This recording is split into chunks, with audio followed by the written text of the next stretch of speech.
Welcome to Behind the ABA Talk podcast, where we have heart-to-heart conversations with expert speakers from the LSGurdin Consulting Continuing Education program. I'm your host, Lisa Gurdin, founder of LSGurdin Consulting. A special thank you to our CE partners and sponsors, Massachusetts Partnership for Youth, Lab Collaborative, Accept Collaborative, and QBS Safety Care. Our guest today is Dr. Shannon Barry. Dr. Barry is a Massachusetts licensed psychologist and behavior analyst and also nationally certified school psychologist. She focuses on assessment and data analysis to inform school-wide systems and practices to support all students' mental health and skill development. She's currently the district psychologist for Weston Public Schools and a part-time lecturer in school psychology at Northeastern University. And during last month's CE event, Dr. Barry and Dr. Shannon Rossi offered their expertise in the first part of a two-part series on school refusal.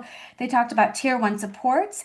This event is now offered on demand on Behavior Live, and Dr. Barry and Dr. Rossi will be offering part 2 on January 9th. Welcome, Shannon.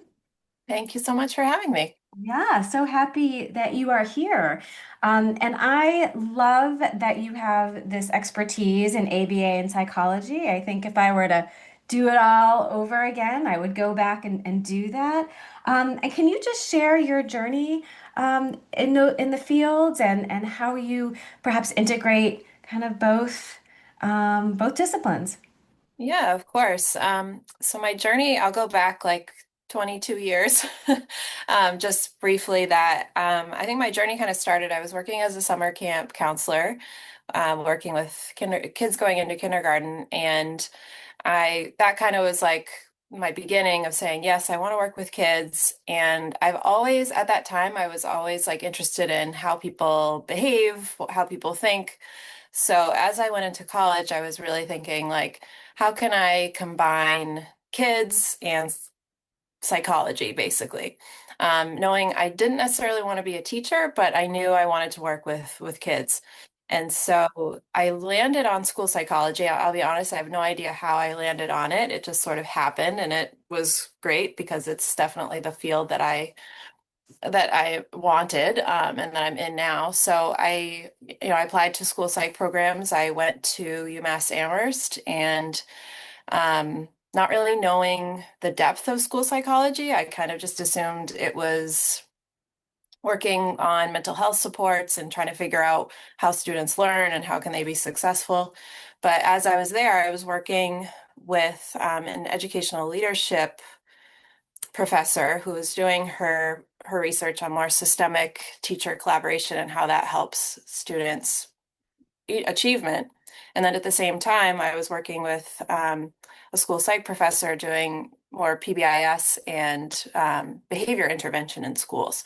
So that was really my first introduction to any sort of behavior assessment or behavior intervention. And I think it really just resonated with me because it does kind of it really goes back to my initial sort of thought was I'm really interested in why people act the way they do.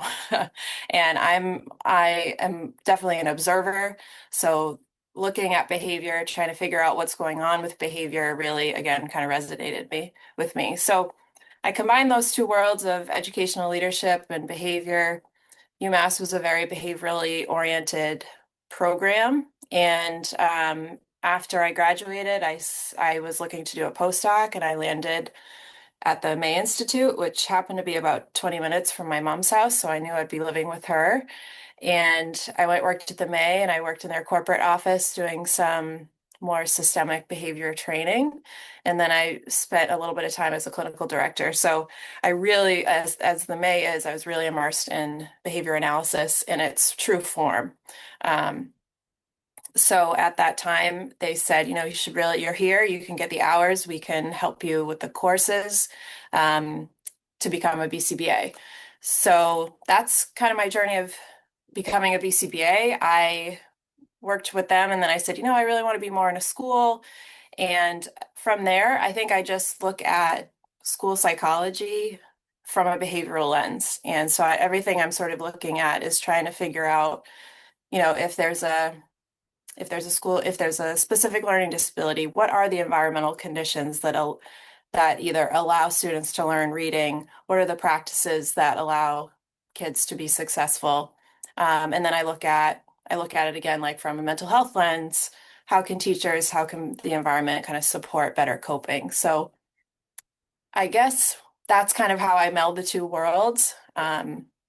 That we don't necessarily need to accommodate the disability or the problem, but more looking at it from a more larger lens and looking at all those different variables that allow learning to happen. So I think that's kind of my take on it, but long story, but that's kind of where I'm at now. And it's great because now I'm a district psychologist that is looking at what is the overall district's environment to support overall learning when it comes to behavior, mental health, skill development, academics. So That's great. I definitely think in my work also in schools and with students who have varying challenges, I really, strongly believe also in this holistic approach, like really looking at what are the the the child's strengths, what are their challenges, where is it stemming from? And I love collaborating because I can't do all of that. None of us can do all of that on our own. So I appreciate your lens for sure. And so maybe you can talk briefly about your experience with school refusal. um, I've had so my previous role, I was a school psychologist and was working really directly with students. And unfortunately, many of them did struggle with school refusal or even just like even if they were in school, kind of just disengagement. So in a sense, that is sort of refusal, right? That they're there, but they're not really accessing anything. So it really it I mean, in those 8 years of my last position, it was pretty prominent. And I know a lot of people will say, oh, because of COVID, it's worse. It was always there. I think it was always happening. We just paid attention to it more after COVID. And yeah, there was a little bit more, but it was still ramping up. And I think I worked really closely with several students who either would come to school, kind of disengage, not really do much, or really did just not come to school. And we worked really hard to try to get them to school. And it's a challenge. I'm just going to be honest, it's not easy. It's not simple. But definitely a handful of students with some pretty complex situations going on that led them to being out of school for half the year to the entire year. And my role was really to attempt to collaborate with their outside of school providers or access or even connect them to outside providers, work with the family to try to understand what's going on, and then of course work with the students to try to identify what it is that doesn't allow them to come to school and participate in school. Yeah, I'm so happy you mentioned the disengagement. Because I don't know, I think some of us, when we think of school refusal avoidance, we think about kids staying home. But it really looks different, whether they're at school or they don't come. But it is still that avoidance for sure, of so many different variables potentially. Um, how do you assess those different variables? You talk about complex, home situations, perhaps complex learning challenges, neurodiversity. How do you tease that out? So I think in terms of assessing those things, it takes a lot. I mean, it takes a lot of conversations with all the different people involved in the student's life. It's trying to figure out from the student what they think their perspective is, but it's looking at all different pieces of data. So, um, if a student has been identified with some sort of disability, looking at how much that disability would impact their learning. So, I've worked with students who have have specific learning disabilities or disabilities that certainly impact their confidence in terms of accessing the curriculum. So I think that's in a sense easier to manage because it's an actual skill and you can kind of build them all up. But then the confidence piece, that's what the hardest part is. So it kind of creates this situation where they're so school avoidant because they have no idea what they're doing in class.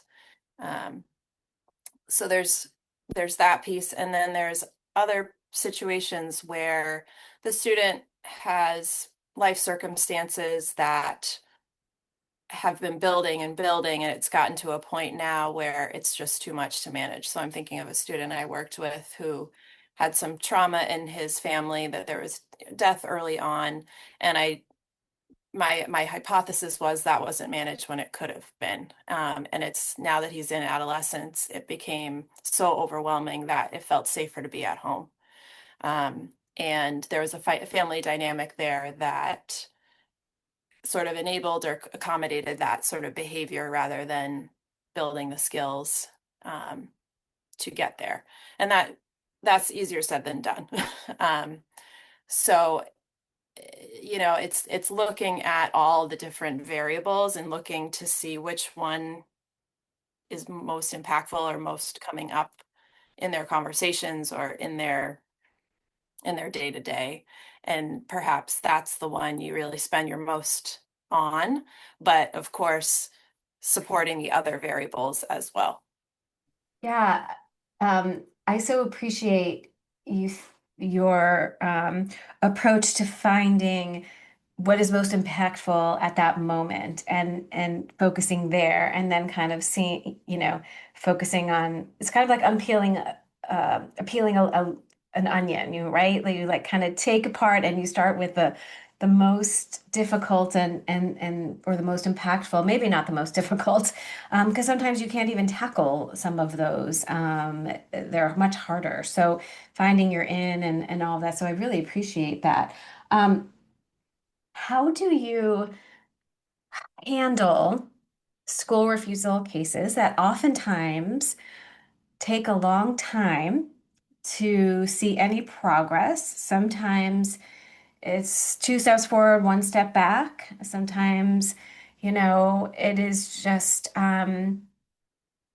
progress takes a long time to even begin to see. I think that's really hard for school teams to deal with and to stay in. How do you do that? How do you stay in it and with it and? Yeah, yeah. I mean, not to be a Debbie Downer, but yeah, it's not easy, and it's hard to stay in it and stay invested because at some point you're kind of like, oh my gosh, like this, if they just were to do this, everything would be better. And fine, like if they can't figure this out, then why am I putting so much effort in? And that's like the worst feeling ever because you're failing yourself and you're failing the student. But as long as you can recognize that that isn't the best approach, then you can kind of change your approach. But I think I think it's being realistic too. I'm just thinking of a student right now who I'm kind of on the periphery of involving myself with, and she has a lot of complex needs, and it's now manifesting itself and not coming to school. And I got a call from her guidance counselor in a panic that she was not going to pass for the term because she had not been in school. And like, what are we going to do? This is terrible. She's only coming, she's not here. I, I'm just so worried. And like, so I think you start with validating that, yeah, this is a really tough situation. This is not what we want for a student. But taking a step back and saying, all right, well, hold on, like, let's see what we've done so far. And has that approach been move the needle just a little bit? So with this particular student, she had no supports in school. We set her up with what's called like the Bright program that's within the school, and working on just getting back in the like look being in the school vicinity basically. So at that point, when I had this conversation with the guidance counselor, the student was in for a half hour a day, which is a lot better than not being in the school at all. And so I had to kind of step back, and I said to the guidance counselor, like, I hear you, but look, listen, like she's now in the building for 30 minutes a day. Well, she's not here doing anything, and she's not doing anything outside of school. I know, but that's way better than we were a month ago. And so then we kind of have to step back and say, well, what's the worst case scenario here? That she fails for the term. Okay, like that's not life shattering, it's not life ending. We maybe she needs to repeat if this trajectory continues, maybe she needs to repeat the year. Maybe she needs to take summer classes. And if that is what needs to be done, that's what needs to be done, right? Like, so I think I like to kind of just put it into perspective of, yes, is it not ideal that the student goes to high school for 5 years? Yeah, it's not ideal, but if it can if it can accomplish the goal of graduation, then that's okay. So kind of putting it into perspective, reminding ourselves of what we have done and that there is a little bit of progress, so we're on the right track.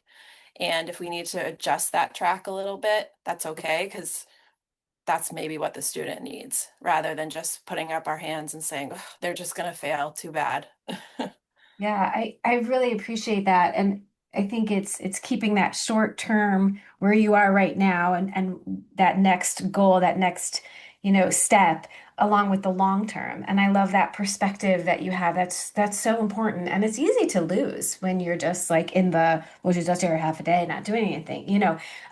So I really appreciate that. It's a really good reminder. I want to go back to something you said earlier, because I find this a lot, and I'd love your advice on it. But it seems that that confidence level, right? That if you're not in school for a while, you're not practicing any kind of student skills or learning skills. You're not doing it. So if you miss a lot of time, you're missing a lot of skill development, particularly in the area of executive functioning, in addition to content, but just practicing and developing those skills. So what have you found to be helpful in building that confidence and building those skills over time and kind of getting that engagement to happen? Is it just slowly kind of plugging away at it? I know there's no magic or magic wand, but what are your thoughts about that? I I think it's slowly kind of plugging along, but I mean it's kind of the concept of like behavioral momentum, right? Like you start at the smallest approximation towards the larger behavior for our behavior analytic folks. Um, it's really reinforcing, acknowledging, praising, providing some sort of positive reinforcement of small steps towards the larger goal. So even if it feels like I'm thinking as like a 10th grader, people are like, yeah, we're not gonna like give them a trophy for being here. Well, yeah, we are. For this particular student, that's what they need. Um, and just that, like, it's as small as like thinking about school, engaging in an email with your teacher and being so positive and so excited about, look at that. Like, I'm so proud of you that I'm sure thinking about school is so anxiety provoking for you. But you were so great about writing an email to me. Um, I heard that you drove by school the other day. Amazing. How did that feel? Like reflecting on that. Um, I know, just small little steps. And when it comes to the skill building, the same thing. Like, all right, let's go back to the last thing that you learned, the last thing that you feel really confident about. Let's practice that. Now let's add one small variation to that. And look, like you did it. And now we're going to add another and another and another. And yeah, is it going to take a lot of time? Yes, but it might build that momentum. The beginning is going to be slow, but maybe it might build that momentum faster. I love that. That's a great way to approach that. And I think it can be hard again for the school team when this kid is moving so slowly or they're doing their work somewhere else. I recall what you guys were talking about in the first CE event when you were talking about tier one supports and how important it is for connection and for relationship building to continue during this refusal, period. And I really have been thinking a lot about that, about how the different ways that teachers and the team can really connect and reinforce and encourage the student. So I love that. Been thinking a lot about it. Yeah, I'm trying to work with our Bright program to kind of look at more ways that they can utilize the staff and the teachers to kind of get their students engaged and connected. So, they have one person who is the contact for the Bright program, but that person isn't the one necessarily we're most concerned about because that's what they do. So is it writing emails to the student? Is it calling the student? Is it even if it's like finding a friend, like a peer, and saying, "Hey, Miss Gurdin wants to tell you that like she misses you. She wants to see you in class," or something like that. And sometimes saying they miss you makes them feel worse, but something to that effect, kind of having those ambassadors or those peers to communicate that message. And if they do make it to school, coming down and saying, "Hey, so great to see you. Really glad you're here." And that's all taken under consideration of the fact that we know that teachers are overloaded and they have a lot to do. And I try to kind of present it as this email or this little check-in will take about 30 seconds. And that 30 seconds might that now equal a lot more time, might prevent a lot more time later on of things that you're trying to manage. So a little bit goes a long way, basically. Yes, absolutely. And do you have one kind of success story that stands out to you? Maybe you got them to the finish line, or maybe you made a lot of progress. Um, do you have one case that you can think about, or different pieces of it? I'm trying to think. It's so hard because I think about the ones that like have been the hardest and that I know. Those keep us up at night. It's the one. Yes. when it's expected, you're like, oh yeah, good, you made it. Yes. Trying to think. Yeah, actually, I had a student and she was kind of one of the ones where I could see her going. She was academically disengaged. Um, she was in school, but really disengaged and just not putting forth any sort of effort. And then I could see that her attendance was dropping. So she was on that trajectory, but she didn't quite get to that point. So anyway, so she was a student on the spectrum who extremely talented when it came to art and creativity and um, things of that nature. And she was really struggling because she was in her classes feeling like none of it mattered. And like, well, I'm going to be an artist, so why am I learning about chemistry? Sort of things. And Makes like, sense. Makes sense. Yeah. particularly with a student who is on the spectrum and, you Yeah. know, that connection is hard. So I said, yeah, I get it. I totally get it. Then she also was feeling, so there was that kind of piece going on. She had no understanding of why she was in school. And then, but more, I think more so is the connection piece. She had very few social connections. She did not feel at all connected to her teachers.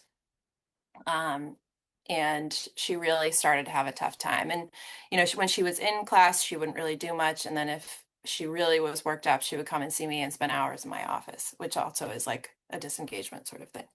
So anyway, so I set up a very like kind of basic check-in, check-out sort of program for her where she would start with the art teacher every day because she felt very connected to the art teacher naturally. And they would kind of, in consultation with me, they would set a plan for the day and trying to kind of check in, say, how are you feeling? Is there anything you need? And if there was anything she needed, she could come and see me and we would work through whatever concern she was facing. Um, and she would get a little form. She would get a form, and this is a 10th grader, so it was some buy-in sort of stuff like, why am I filling out a little chart for a 10th grader? Well, it doesn't matter. This is going to help her. She would go, and after every class, her teacher would write something great that she did during class, and then something she might want to think about for the next day. And if she could and there was a kind of a stipulation too that she had to engage in some of the work and it was dependent upon the teacher decided what work she needed to do and if she did the work she was expected to at the end of the week in her study hall, instead of going to study hall, she could go to her art class and do like free art. And that was that piece. And then I talked to her teachers and said, if there's any way that she can demonstrate her knowledge through her art, like in chemistry, rather writing down the formulas, like if she could like draw the formulas, or like if she's in math class, could she draw something like, so I was like, can we really just incorporate her interests into her learning? So those were kind of the two big interventions happening. And I will tell you, like, it changed her life completely. And I had teachers coming to me like, what did you do? Her life, it's a 180. And I said, gave her connections between you, and something she really loved. And it helped to bridge that gap of her understanding of what school is about. But when I think about it, I think she was getting that constant feedback from her teachers about what she was doing well, um, and the thing that she could work on, because that could kind of direct where she needed to go, because I think there was confusion about that as well. And having that point person as her art teacher to start her day and set her off on a good foot. So, yeah, that was her junior year, and everyone was very concerned about her. But by the end of junior year and then senior year, there were really no issues. And I think that's my biggest success story now that I'm thinking of it. Like, Yeah. and that like is totally unusual to have such a quick turnaround. But I think had we not done something like that, she would have not been in school or just sat there and been depressed and totally disconnected from school. Yeah.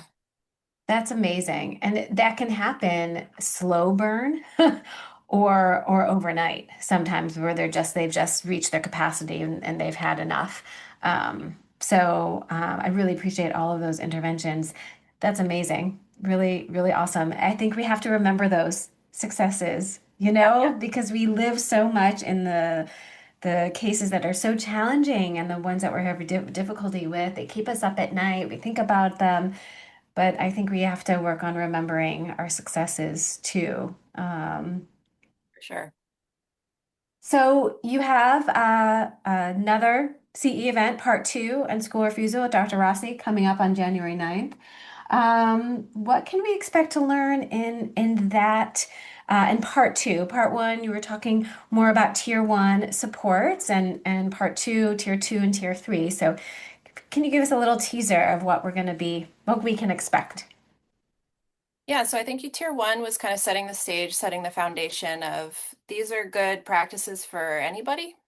These might be helpful for preventing any sort of school disengagement or school refusal, but then we really want to go into what people I think really want to hear is like, okay, now we have a student who's showing signs or is school refusal or avoidance.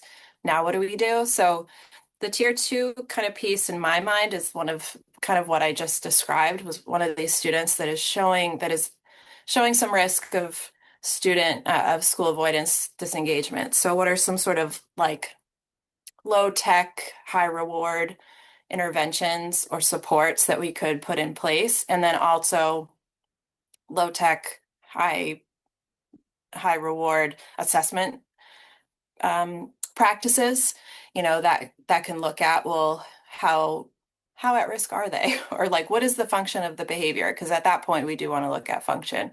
What are the environmental factors? So these are students that are on their way, in a sense, or showing like, yeah, there's something there that we need to address first. And then the tier three pieces would be, and we have a couple case studies that are real students that both Catherine and I have worked with, where this is like a all hands on deck situation. The student is chronically absent. They have are showing no signs of coming back anytime soon.